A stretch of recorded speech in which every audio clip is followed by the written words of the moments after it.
여러분, 안녕하세요. 안녕하세요. 한국과학철학회 발전이사 허은기입니다. 저는 한국과학철학회 회원 고인석입니다. 반갑습니다. 예. 저자와의 대화 제2회차 프로그램 시작하겠습니다. 시작하기 전에 우리 프로그램을 간단하게 소개해드리자면요.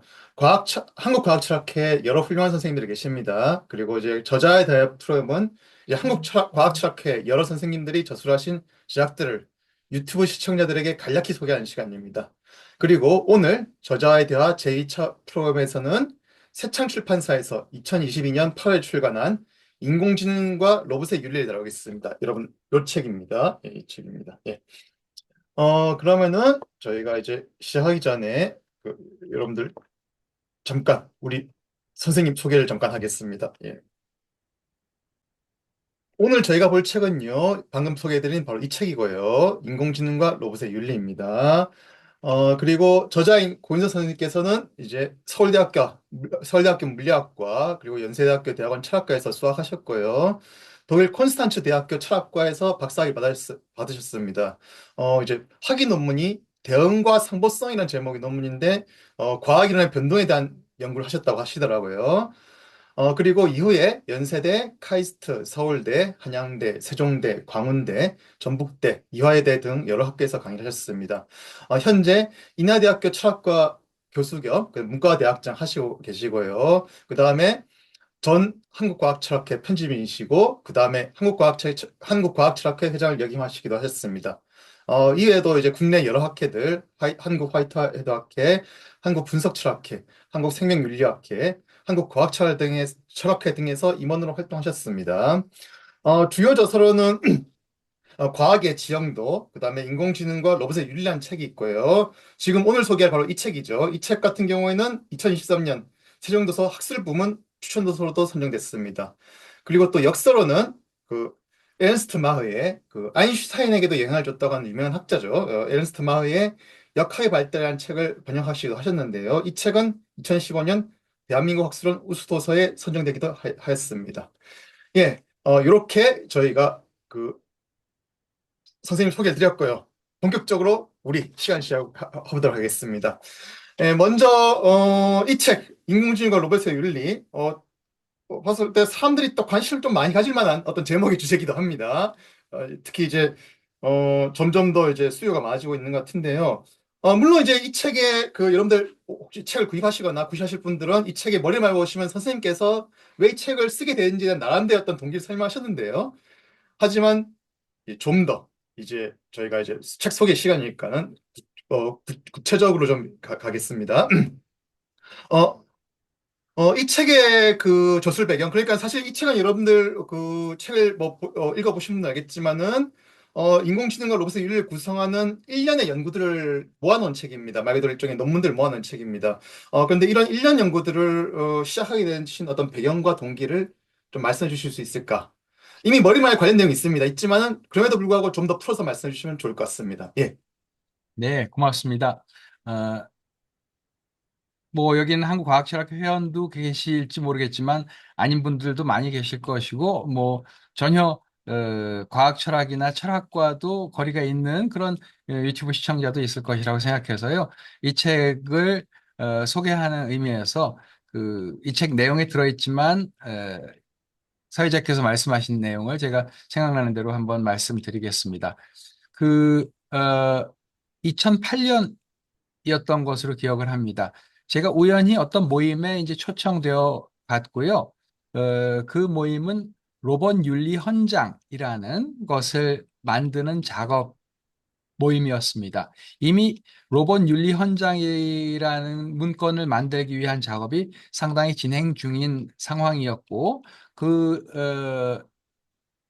그 모임을 좀 보강하기 위해서 조금 철학 분야의 사람이 좀 더 강화되었으면 좋겠다라는 아마 내부 의견이 있었으니까 그랬겠죠. 그래서 선배 동료로부터 이제 제안을 받고 제가 그 모임에 참석하게 되었고 그러면서 처음에는 사실 이 모임에 대해서 제가 이게 별로 흥미로운 모임이라고 생각 안 했었어요, 솔직히.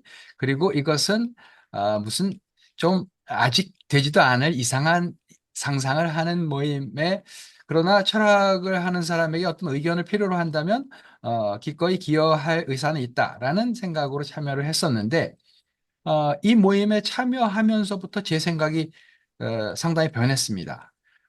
이것이 실제로 우리에게 아주 가까이 다가와 있는 문제라는 것을 2008년 말 시점에서 아주 꽤 느낄 수 있었고, 그리고 이 두 번째로 이 문제에 관한 토론에 철학이 기여할 바가 상당히 뚜렷이 있다라는 것을 제가 체감을 했어요. 그래서 그 이후부터 음, 제가 원래 연구해오던 아까 학위 논문도 살짝 소개해 주셨는데 이론 변동론이라는 분야에서 이제 제가 학위 논문을 쓴 셈인데 뿐만 아니라 이제 과학 철학의 여러 일반적인 주제들에 대해서 관심을 가지고 이제 연구를 해오고 있었지만 이 어, 제가 똑똑한 기계라고 표현하는 이런 문제에 대해서는 그렇게 집중적인 관심을 가지고 있지 않다가 2008년 말부터 이 문제에 관심을 가지고 연구하기 시작했고 하나씩 하나씩 특히 그 2008년 가을에 갔을 때 저한테 이제 고민이 되었던 게 지금 이 책의 제목에서도 사실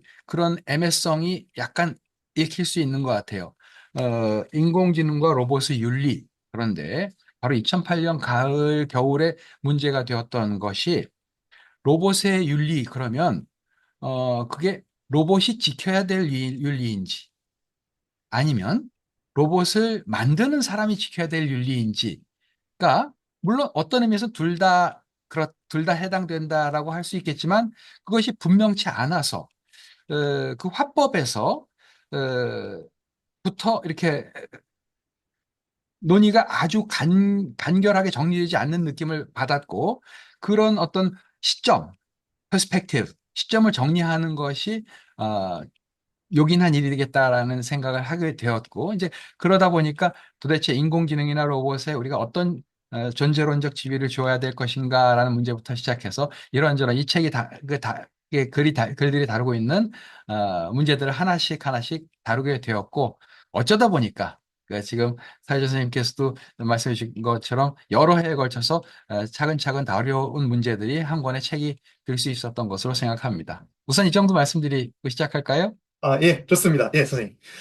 그러면은 이제 그 아마 우리 시청자분께서도 이제 어떤 나름대로 어떤 동기, 어떤 이제 배경들을 들으셨을 테니까는 이제 그 다음에 저 이 책, 또 이제 그 뭐 이 책을 보신 분도 있고 이제 아마 책소를 보고 이거 한번 볼까 또 하신 분도 있을 것 같습니다. 그래서 이제 인공지능과 로봇의 윤리 이 책 같은 경우에는 이제 학술지에 수록된 논문도 구성되어 있습니다, 여러분들. 그래서 1차적인 독자들은 일단은 관련 분야에 관심 있는 동료 연구자들, 뭐 인공지능 뭐 관련돼서 어떤 윤리학을 하시는 분들이라든지 아니면 과학철학 하시는 분이라든지 뭐 아니면은 좀 더 엔지니어링 하시지만은 그래도 어떤 윤리적 문제에 관심 있는 분들 대상이긴 합니다. 하지만 그 외에도 또 나름대로 이제 그 선생님께서 또 한번 이런 분들이 좀 보셨으면 좀 도움이 되겠다. 또 이제 그 어떤 권하고 싶은 독자층이 있다면 어떤 분이 될까요?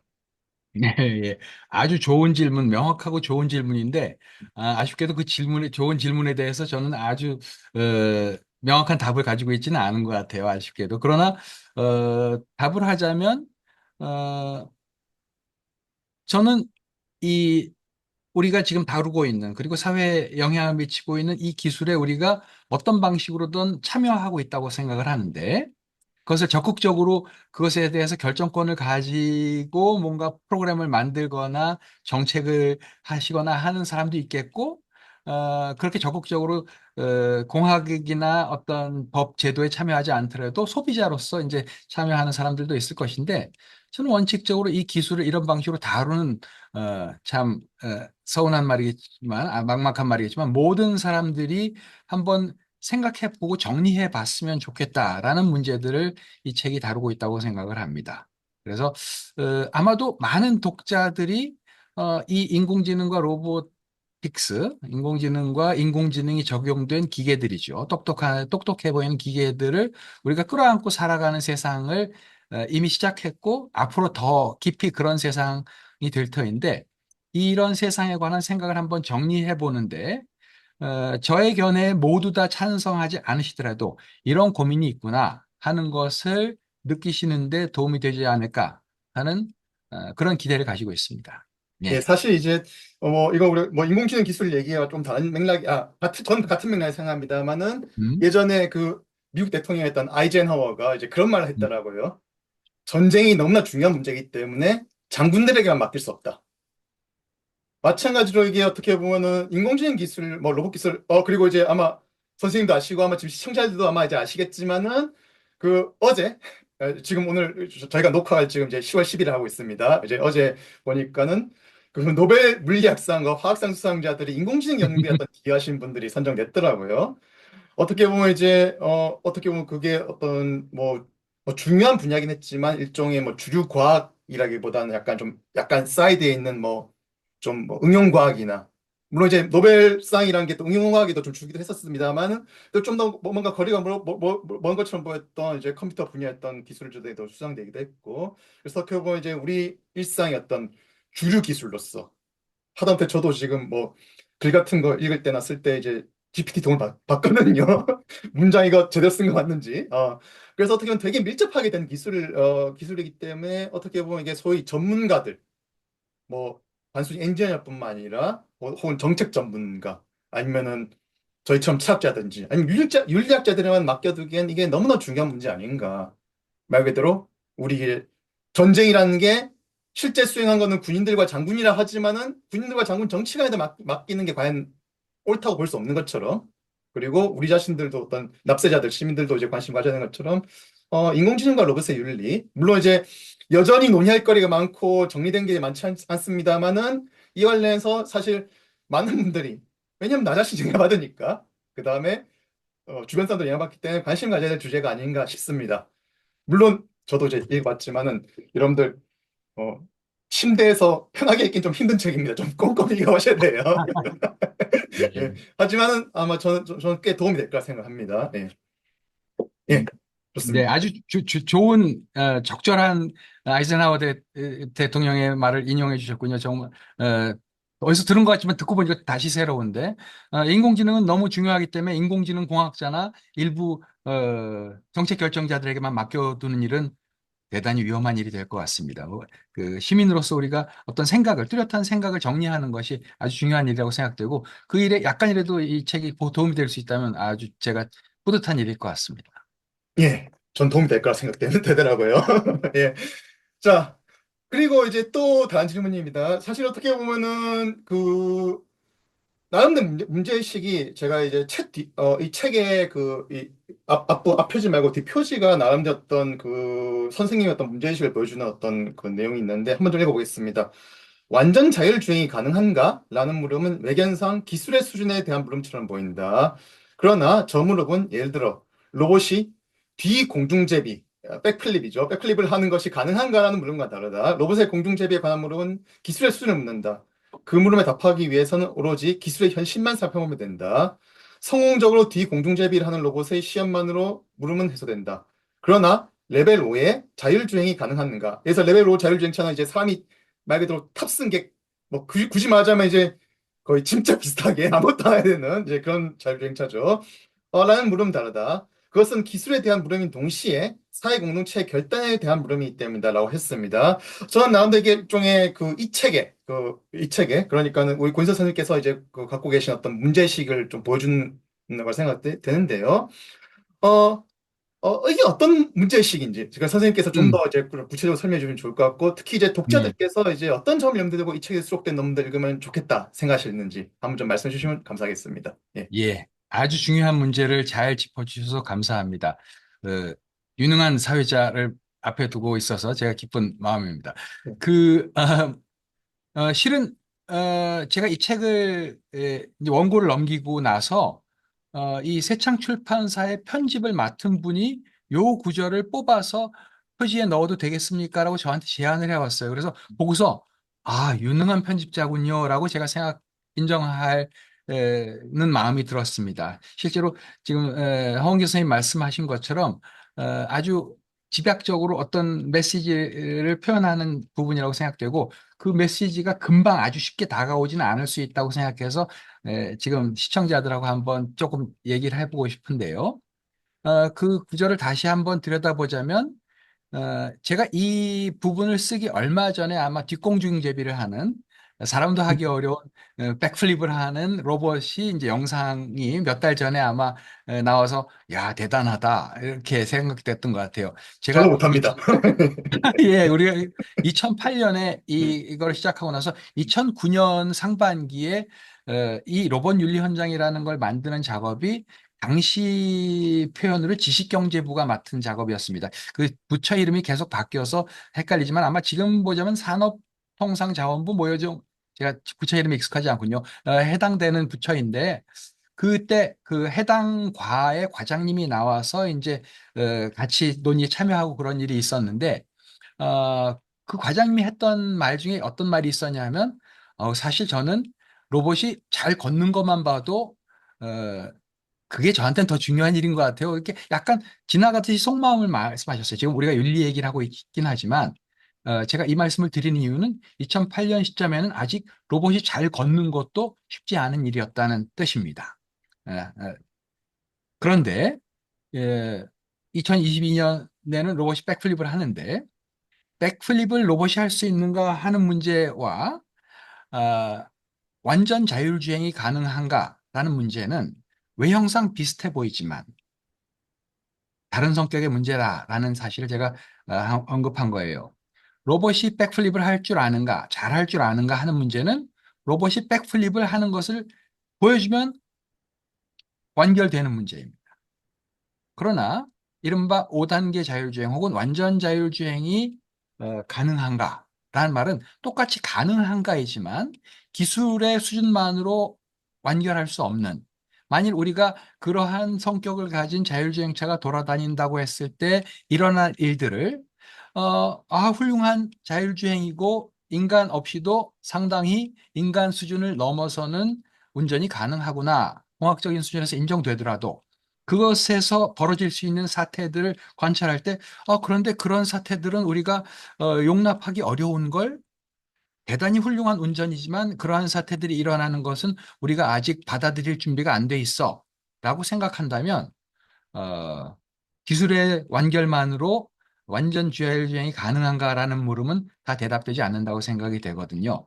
아마 에, 자율주행 얘기가 나왔으니까 조금 더 하자면 저는 주의 깊게 이 사태를 이렇게 주목해 왔는데 비슷한 느낌을 가지신 분들이 많이 있을 겁니다. 완전 자율주행이 곧 됩니다라는 얘기가 벌써 거의 10년쯤 된 것 같아요. 꽤 여러 해가 됐습니다. 그런데 시청자들은 어떻게 느끼시나요? 요즘에는 완전 자율주행 얘기가 확 줄어들었습니다. 많이 하지 않습니다. 실질적으로 자동차 기술을 만드는 회사들도 완전 자율주행 얘기에 초점을 기울이기보다는 이른바 3단계, 4단계, 지금 완전 자율주행체가 5단계인데 3단계, 4단계 중에 우리가 어디를 타겟으로 해서 진행할 것인가를 고민하거든요. 자, 얘기가 너무 새 나가지 않도록 정리를 하자면요.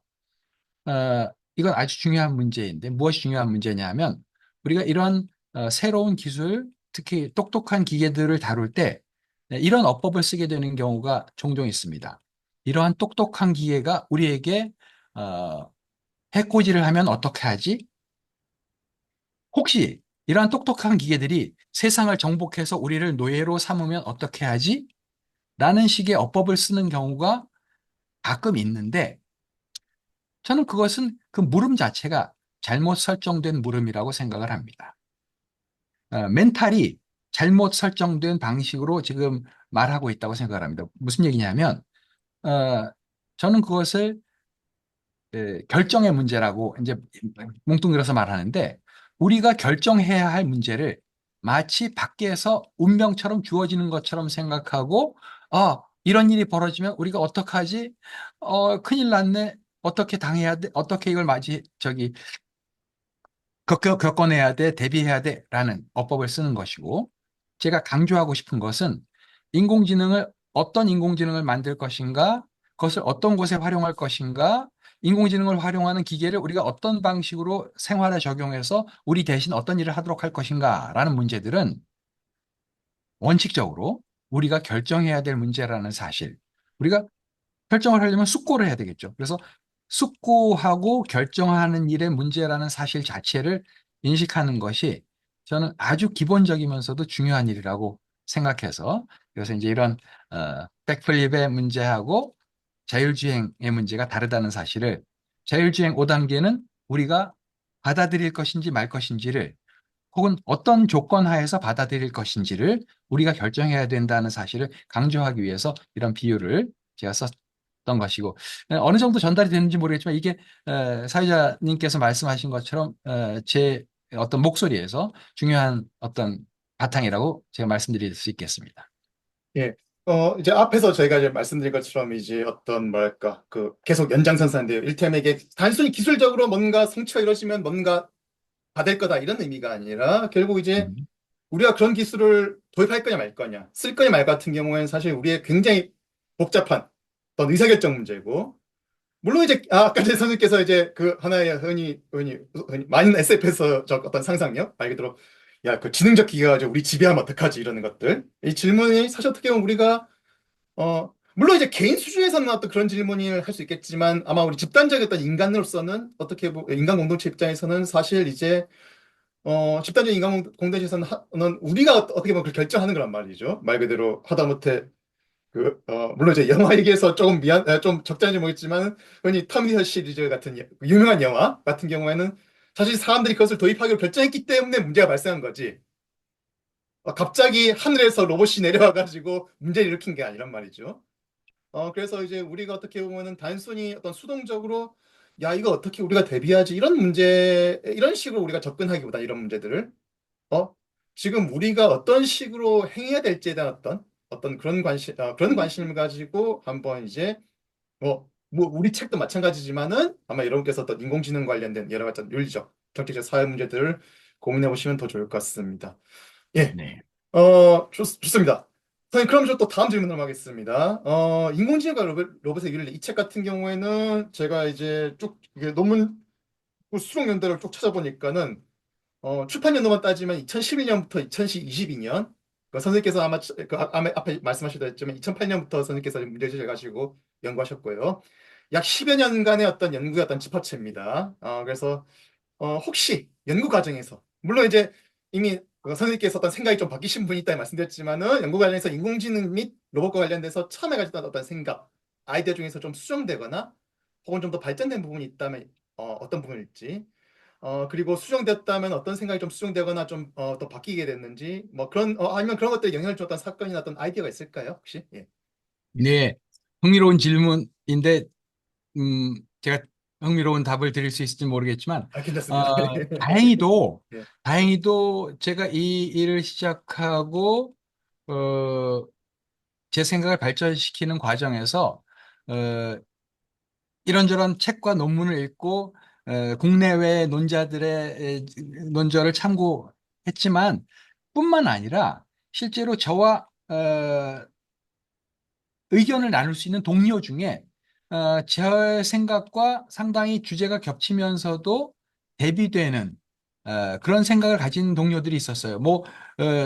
아마 그분도 비슷하게 생각할 것 같은데 대표적으로 보자면 지금 이화여대에 계신 신상규 선생님 같은 분이 생각이 나는데 신상규 선생님은 예컨대 이런 저의 견해에 대해서 이것은 지나치게 보수적인 생각이다. 뭐 이거 보수적인이라는 형용사가 적절한지 모르겠습니다만 보수적인 생각이다라는 견해를 가지고 좀 더 진보적인 혹은 인간 중심주의를 좀 탈피하거나 극복하는 그런 견해를 왜 못 취할 이유가 있느냐라는 그런 견해를 가지고 저한테 이렇게 논의 상대가 여러 장면에서 뭐 같은 연구 그룹에서 실제로 이렇게 대화를 주고받기도 하고 글을 통해서 주고받기도 하고 또는 학회 같은 데서 이제 글 발표하고 논평하는 방식으로 주고받기도 하는 방식으로 이러한 그 뭐랄까 상대가 되는 파트너가 있었다는 것이 저의 입장을 발전시키는 동시에 어떤 의미에서 제가 어떤 한 방향으로 비교적 한 방향으로 지금 신영 교수님께서 보수적이라고 말씀하는 혹은 인간 중심주의라고 말하는 그런 방식 그런 방향으로 어, 어느 정도 일관성 있게 어, 나아가도록 도와주신 바가 있어요. 물론 그동안 기술의 상황이 계속해서 변해왔던 것. 특히 2008년에는 여러분 기억하시겠지만 2008년에는 인공지능이 인기 키워드가 아니었습니다. 그때는 로봇 윤리 현장이라 해서 이제 로보틱스에 관한 그때 유럽에서 먼저 시작해서 그때 미국의 이제 그 아킨이라는 이제 전쟁 로봇의 권위자도 논의에 참여했었는데 유럽에서 이제 중심이 돼서 로봇에 관한 윤리의 논의가 2005년, 6년쯤에 막 활성화되기 시작했던 시점이고 기억하시겠지만 인공지능이 화두가 된 것은 이세돌과 알파고의 대국이 아마 결정적인 계기가 된 것 같은데 제가 우리 학교 공대 선생님이랑 얘기를 나누면서 들은 바로는 그분은 한 2010년, 10년대 초반, 2012년쯤이라고 이제 그분 우리 학교 공대 교수님이 꼽던데, 즉, 머신 러닝, 그 기계학습이 이렇게 아주 뚜렷한 궤도에 들어서기 시작한 것. 그러니까 2012년 전에는 인공지능이 화두가 아니었는데 그 이후에 인공지능이 뚜렷한 사회적인 화두가 된 것. 더구나 최근에는 이제 제너러티브 AI, 생성형 인공지능이 사회를 변화시킨다는 것을 우리 모두가 상당히 느끼게 된 것. 이런 것들이 다 일어난 변화이고 예컨대 생성형 인공지능 이야기는 이 책에 반영되지 않았습니다. 시기적으로 반영될 수가 없었던 것이어서 제가 이 책을 쓴 이후에도 이제 생성형 인공지능이 세상을 어떻게 변화시킬 것인가 이것에 대해서 우리는 어떤 생각을 어떻게 정리하고 말씀드린 어떤 말하자면 영어로 표현하자면 스탠스죠. 어떤 마음 태도를 가지고 이 일을 다루는 것이 좋을까라는 고민을 계속 하고 있는데 이제 이 책에는 그 일이 담겨져 있지 않고 조금 전에 또 사회자님께서 저도 그 일을 아주 흥미롭게 봤는데 제가 오늘 다른 제 친구 동료들하고도 이제 톡으로 그런 얘기를 나눴어요. 제가 이제 대학 때는 물리학을 공부했는데 물리학을 같이 공부했던 친구들이 어, 야, 그 물리학상이 이런 사람이 받았는데 세상이 바뀐 건지 그런데 그것도 어떻게 보면 물리학이니까 물리학이 넓다 그래야 될까 아니면 AI가 세다 그래야 될까 헷갈린다 뭐 이런 얘기를 서로 주고받았는데요. 그 어, 노벨 물리학상과 화학상의 공교롭게도 어떤 면에서 우연히도 공통적으로 다 인공지능 연구자가 노벨상을 받았다는 것도 아주 중요한 어떤 변화를 말해주는 사실이라고 생각을 합니다. 제가 우연히 서울대학교 천득 선생님의 그 제안을 받아가지고 이제 지금 요즘에 이제 생각을 정리하고 있는 게 이제 인공지능 이 과학을 어떻게 변화시키는가 하는 문제이고 요즘에 이제 하나의 키워드처럼 등장하고 있는 것이 AI 사이언티스트, 즉 인공지능 과학자라는 개념이 그 AI 사이언티스트는 AI를 연구하는 과학자를 뜻하는 개념으로 쓰이는 것이 아니라 인공지능이 과학자 역할을 하는 그런 상황을 뜻하거든요. 그런데 그것이 단지 비유가 아닌 실제로 인공지능이 연구의 상당 부분을 그것도 상당히 독자성을 가지고 진행할 수 있지 않을까라는 그런 실감을 우리에게 주는 상황이어서 이런 것이 마 앞으로 제가 이 책에서 진행한 연구의 연장선상에서 와야 될 일이라고 생각하고 그것이 변화라면 변화라고 생각을 합니다. 스탠스가 그 뒤집어졌다거나 하는 일은 없지만 이런 이제 시야가 변하는 것에 따라서 저의 관심도 이제 옮겨오고 있었다라는 말씀을 우선 드리고 싶군요. 예, 감사합니다.